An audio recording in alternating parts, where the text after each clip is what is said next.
बहुत बहुत स्वागत है आपका। मैं आपके साथ गजानन वाडकर, हिंदी विभाग। पिछले पीरियड में हमने मीराबाई की कृष्ण भक्ति को लेकर चर्चा की थी। कृष्ण भक्ति के बारे में मीराबाई के पद में, प्रथम पद में कृष्ण भक्ति के बारे में,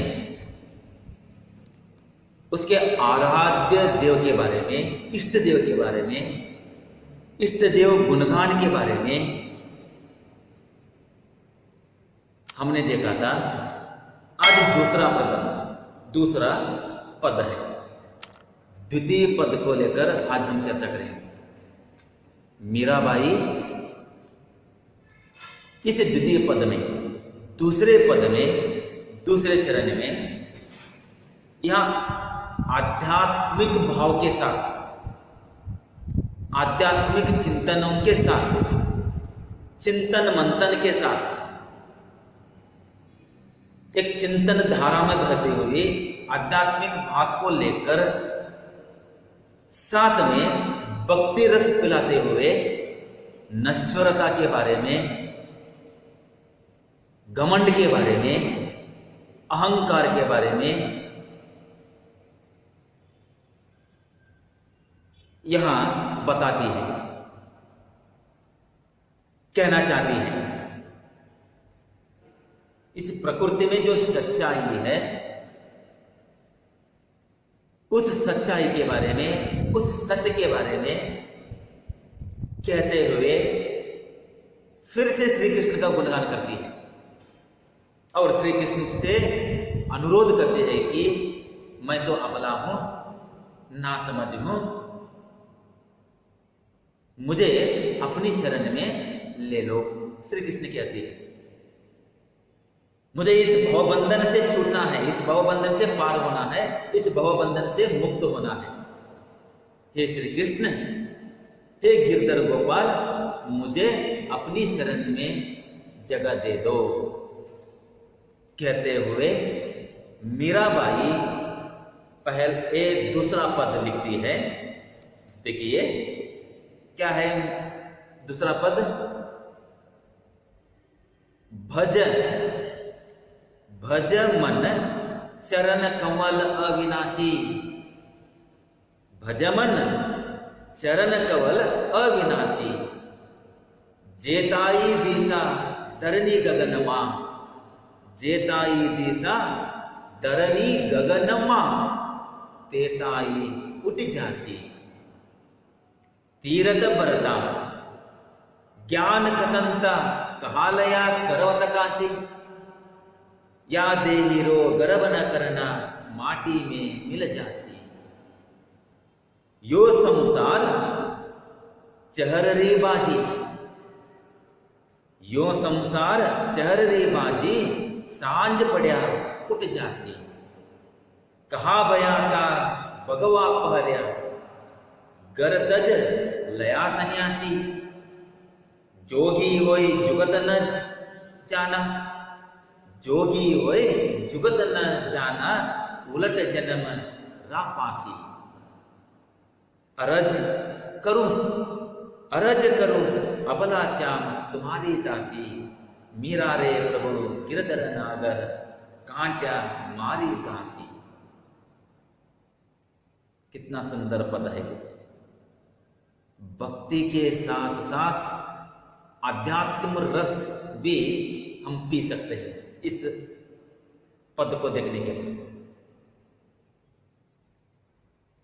भक्ति भी है और एक हमारे लिए युक्ति भी है।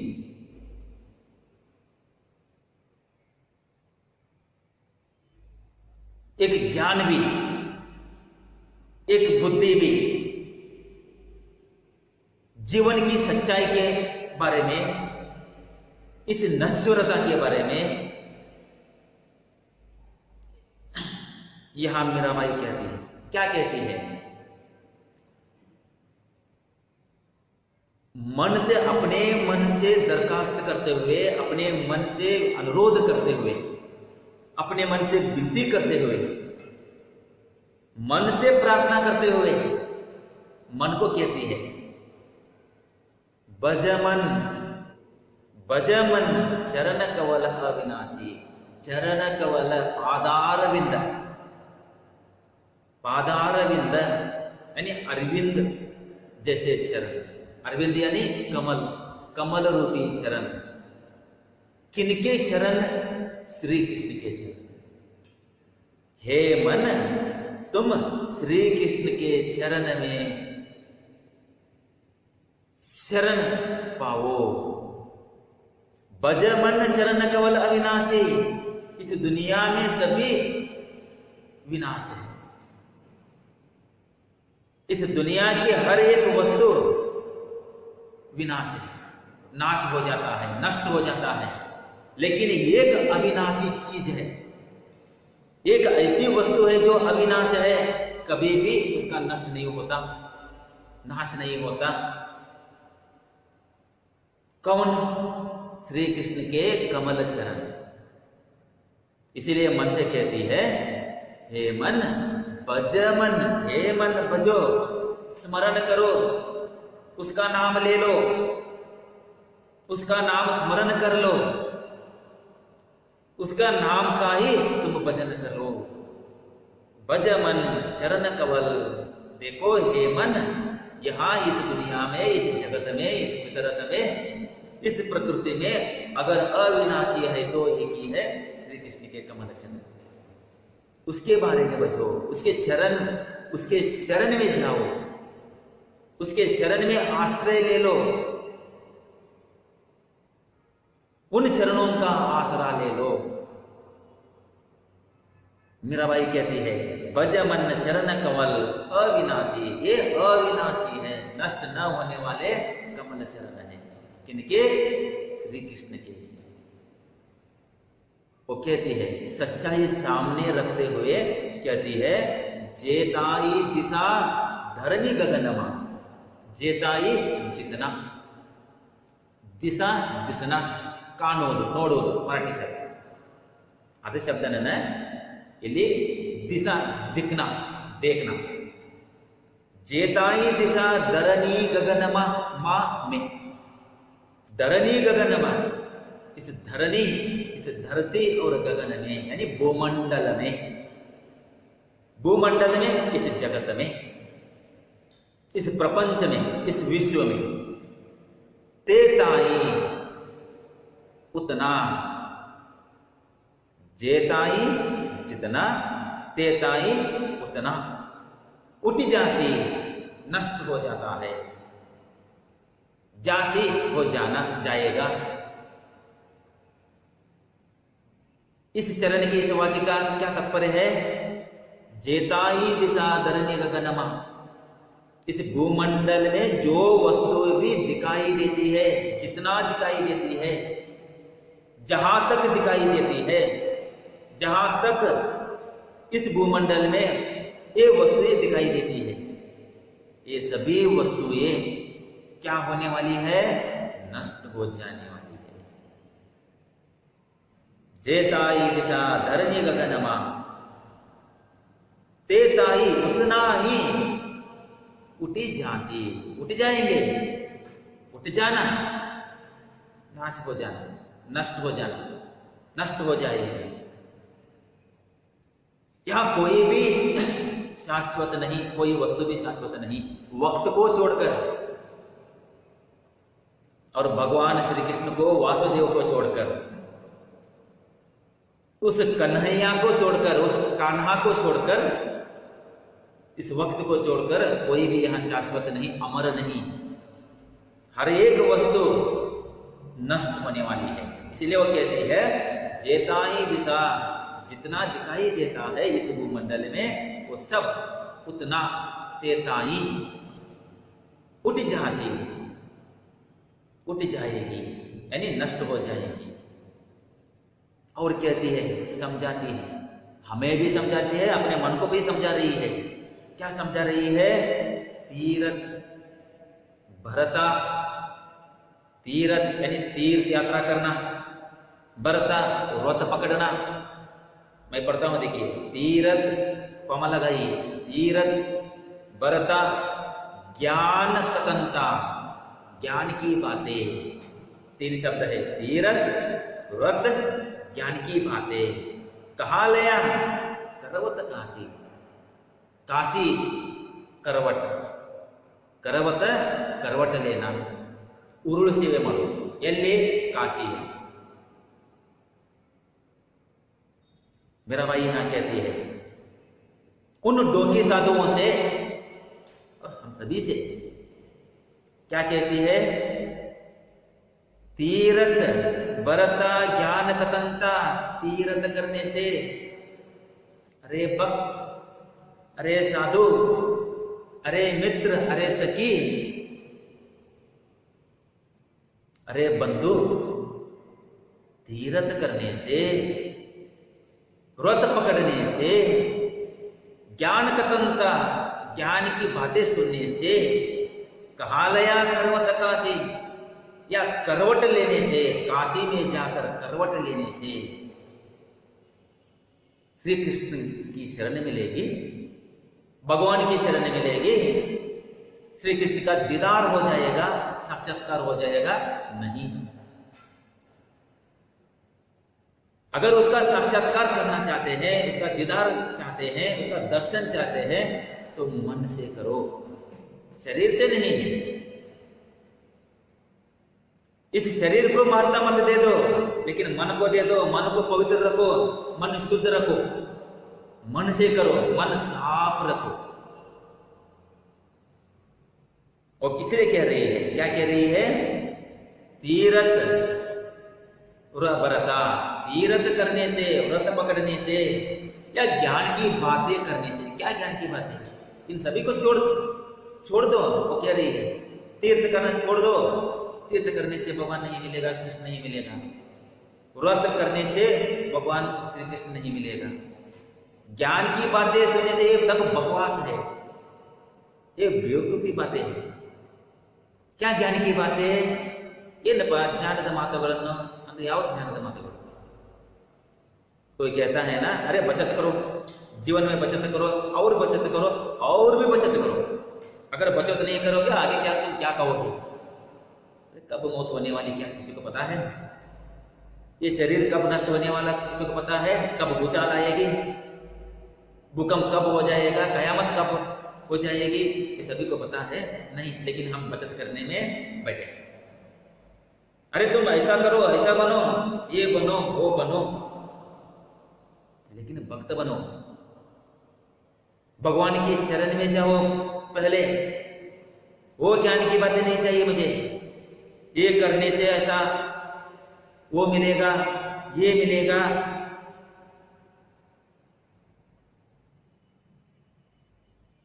ये ज्ञान की बातें कोई ज्ञान दे रहा है ना, तुम आज से ही बचत करके रखो, भावी जिंदगी को देखो।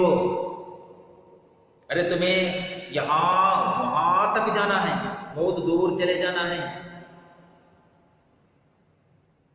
लेकिन हम ये सब, ये ज्ञान की बातें, ये सब हम सुनाते हैं, कहते हैं, लेकिन किसको बोलकर? उस ईश्वर को बोलकर, उस सत्ता को बोलकर, उस परम शक्ति को बोलकर हम सब कुछ ये जुटाने में लगे हैं, ऐसी बातें करने में लगे हैं। जायदाद बनाओ, घर बनाओ, गाड़ी बनाओ। अरे पहले तो उसकी बात सुनो, उसका ध्यान करो, उसके बारे में लक्ष्य दे दो, उसका स्मरण करो। इसीलिए वो कह रही है, हे मन, उस चरण, उस शक्ति, उस आकार, उस ईश्वर का ध्यान करो। और मेरे लिए वो ईश्वर कौन है? मेरे लिए वो ईश्वर श्री कृष्ण है, उसका तुम स्मरण करो। ये गाड़ी, बंगला, धन दौलत, ये सब कुछ नष्ट होने वाला है। आज तुम इस तरह ज्ञान की बातें कर रहे हो, हमें समझा रहे हैं, लेकिन नहीं, यहाँ कवित्री मीराबाई कहती है, तीरथ भरता ज्ञान कतंता कहा लया करवट काशी। काशी में जाकर करवट लेने से, ಕಾಶಿಗೆ ಹೋಗಿ ಉರುಳು ಸೇವೆ ಹಾಕೋದ್ರಿಂದ ವಿಶ್ವನಾಥ ಸಿಗುವನೇ ಇಲ್ಲ. ಎಲ್ಲಿಯ ತನಕ ಮನಸ್ಸು ಶುದ್ಧಿಲ್ಲವೋ ಅಲ್ಲಿವ ತನಕ अंतरंग शुद्धि देखिए, मन से उसकी जगह पाने की कोशिश करो, उसकी शरण में जाने की कोशिश करो, लेकिन ऐसा नहीं होता। हम शरीर को बहुत महत्व देते हैं, इसीलिए वो कहते हैं आगे, या देहि रो गर्भ न करना, या देहि रो गर्भ न करना, माटी में मिल जाए। इस देह पर गर्व मत करो, घमंड मत करो। ये शरीर तो क्या होने वाला है, नष्ट होने वाला है, कब होगा मालूम नहीं, आज नहीं तो कल, इसके लिए टाइम है। ये शरीर बुढ़ता चला जाएगा, बूढ़ा होता हुआ चला जाएगा और एक दिन तबाह हो जाएगा, मर जाएगा, मिट्टी में मिल जाएगा। गर्व मत करो, शरीर के आकार मत देखो, सुंदरता के बारे में मत सोचो, और इस शरीर से जो बना है पैसे, उस पैसे की चिंता मत करो, धन के चिंता मत करो, दौलत के बारे में चिंता मत करो, इस पूंजी के बारे में चिंता मत करो। ये धन दौलत संपत्ति ये पूंजी सब कुछ क्या मिट्टी में मिल जाने वाला है, जैसे ये शरीर मिलता है। इसीलिए वो कहती है, या देहि रो गर्व न करना, इस देह पर इतना गर्व मत करो। क्यों? क्योंकि माटी में मिल जाती, मिट्टी में मिल जाएगा। ये एक दिन में मिट्टी नहीं मिल जाएगा। कबीर ने भी कहा था ना, क्या कहा था कबीर ने, मैंने समझाया था, पानी केरा बुध बुदा, पानी केरा बुध बुदा अस मानुष की जान, पानी केरा बुध बुदा अस मानुष की जान। एक दिन छिप जाएंगे, एक दिन छिप जाएंगे ज्यों तारा परबार। कबीर ने भी कहा है ना इस नश्वरता के बारे में, पानी के बुलबुले हैं, कब फटेगा मालूम नहीं, कब फटेंगे। ನೀರಿನ ಮೇಲಿನ ಗುರಳೆ ಯಾವಾಗ ಹೊಡೆಯುವುದು ಗೊತ್ತಿಲ್ಲ, ನೋಡ್ಲಿಕ್ಕೆ ಚಂದ ಹೌದಾ? ನೀರು ಹರಿಬೇಕಾದ್ರೆ ಗುರುಳೆ ಇರ್ತಾವಲ್ಲ, ಆ ಗುಳೆಗಳು ನೋಡ್ಲಿಕ್ಕೆ ಎಷ್ಟು ಚಂದ. ಈ ಗುಳೆನ ಬಿಡ್ತು ನಾವು ಉದ್ಕೋವಂತಾವು, ಎಷ್ಟು ಚಂದ ರೀ, लेकिन शाश्वत है, टप टप टप टप टप पड़ता। शरीर भी ऐसा ही, एक दिन छिप जाएंगे तारा प्रभात, तारे और ये उषा यानी प्रभात, छिपना पड़ता है ना, कुछ पल के लिए है और अगले पल में नहीं है। शरीर भी कुछ पल के लिए है, अगले पल के लिए नहीं है। ये शरीर नष्ट होने वाला है, नष्ट होने से पहले तुम श्री कृष्ण की शरण में जाओ, श्री कृष्ण की भक्ति करो, श्री कृष्ण का ध्यान करो। हे मेरे मन, तुम श्री कृष्ण का नाम लेकर बचो, स्मरण करो। ये संसार चहर री बाजी, सांझ पड़ा उठ जासी। ये संसार चहर री, चहर चिड़िया, री की चिड़िया की बाजी है, बाजी नहीं, चिड़ियों का खेल है। ये संसार चर री बाजी, सांझ पड़ा, सांझ संजय शाम, शाम होते ही उठ जासी, उठ जाएंगे। ये संसार क्या है? 3 घंटे का खेल है, ಹೌದಾ? ಕನ್ನಡದಲ್ಲಿ ನಾವು ಹೇಳ್ತೀವಲ್ಲ, ಈ ಜೀವನ 3 ತಾಸಿನ ಸಂತೆ, ಆಮೇಲೆಲ್ಲ 3 ತಾಸಿನ ಸಂತೆ, ಬಳಿಕ ನಂತರ ಇಲ್ಲ। इसीलिए मीराबाई हमें समझा रही है, ये संसार चहर रही बाजी, सांझ पड़ा उठ जाती, सांझ होते ही शाम होते ही ये खेल खत्म हो जाएगा। चिड़ियों का खेल है, सुबह होते ही चहल पहल है ना, चिड़ियों का, पक्षियों का कलरव है, एक निनाद है, एक स्वर है, एक गुंजन है, और बाद में शाम होते ही वही गुंजन, वही कलरव, वही निनाद सब स्तब्ध है, निशब्द है। वो खेल देखने लायक है, पंछियों का उड़ना, पंछियों का आना जाना, उसका चहल पहल, एक खेल बहुत देखने का लायक है। लेकिन कब तक? शाम तक। शाम होते ही अपने घोंसले में लौट जाएंगे। खेल खत्म। शरीर भी ऐसा ही है, खाना पीना सोना, और इस शरीर का खेल अगर खत्म हुआ तो जाना, और सदा के लिए जाना, मिट्टी में मिल जाना है। इसलिए वो कहते हैं, या संसार चहर रे बाजी, सांझ पड़ा उठ जाची, कहा भया था भगवा पहरिया, कहा भया था भगवा पहरिया, भगवा कपड़ा, पहरिया पहनना, कहा भया था भगवा पहरिया, गर तज लया सन्यासी। भगवे कपड़े पहनने से, घर छोड़कर संन्यास लेने से यह हो सकता है। श्री कृष्ण का, अरे संन्यास बन जाए से श्री कृष्ण मिल जाएगा, भगवान मिल जाएगा? या भगवा पहनने से, दाढ़ी जोड़ने से, हाथ में कमंडल रखने से, विभूति लगाने से, तिलक लगाने से भगवान का साक्षात्कार हो जाएगा, भगवान मिलेगा, भगवान की प्राप्ति होगी? नहीं। इसके लिए बहुत मेहनत करनी पड़ती है, शरीर को दंड देना पड़ता है। ये दंड नहीं, व्रत पकड़ना, तीर्थ करना, ऐसा नहीं। यहां कवित्र कहते हैं, मीराबाई कहते हैं, कहा भैया इससे क्या होगा? कहा भैया था भगवा पहनने से क्या होगा? घर छोड़ने से, घर तज यानी छोड़ना, घर छोड़ने से, सन्यासी बन जाने से क्या होगा? मत करो ऐसा। अगर साफ दिल है, साफ मन है, शुद्ध मन है, तो देखो शुद्ध मन से पुकारो उस कन्हैया को, उस लाल को शुद्ध मन से, अंतरंग से पुकारो, आ जाएगा। पहले पद में आपने देखा ना, हंसते हंसते विष का प्याला, वो जहर पी लिया। किसका नाम लेकर? श्री कृष्ण का नाम लेकर, हंसते हंसते। ये करने से नहीं मिलेगा। और कहती है, जोगी होए, योगी हो गए, घर छोड़कर सन्यास बनकर जोगी बन गए, लेकिन जुगत न जाना, जुगत युक्ति न जानी।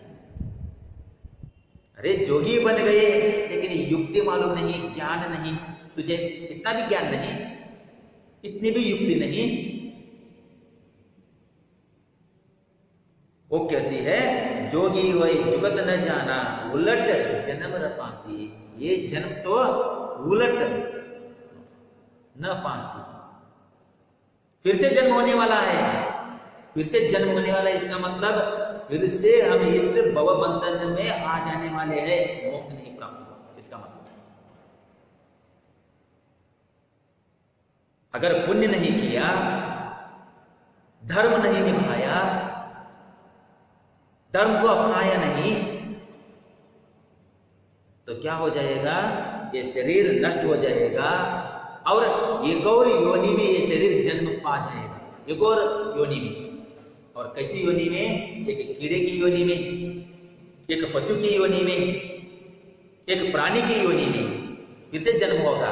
फिर यही हम आ जाएंगे, यही भुगतने के लिए, यही झेलने के लिए, यही कष्ट झेलने के लिए। इसीलिए वो कहती है, जोगी होई जुगत न जाना।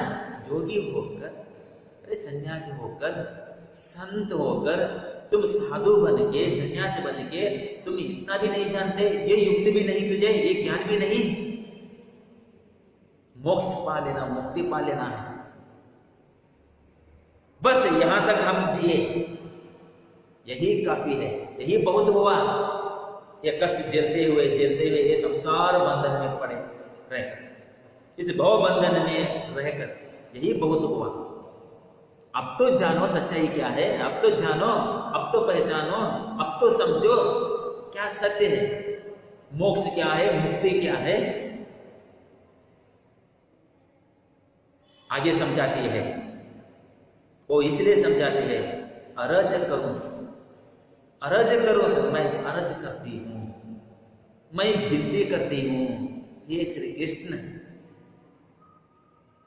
हे श्री कृष्ण, मैं अनुरोध करती हूं। ये अबला यानी अपने आप को अबला बोलती है ना। हे श्री कृष्ण, ये अबला तुमसे अनुरोध करती है, प्रार्थना करती है। क्या करती है? श्याम तुम्हारी दासी, हे श्याम, हे श्री कृष्ण, ये अबला दासी तो प्रार्थना करती है कि मैं तुम्हारी शरण में आना चाहती हूं, मुझे शरण में ले लो, वो जगह दे दो। कौन सी जगह दे दो? तुम्हारे कमल रूपी चरण जो है वहां मुझे जगह दे दो, वहां मुझे स्थान दे दो। इस दासी की ये अरज सुनो, अरज करो सो, ये अरज सुनो, ये अनुरोध सुनो। अरज करो सो अबला श्याम तुम्हारी दासी, मीरा रे गिरधर नागर।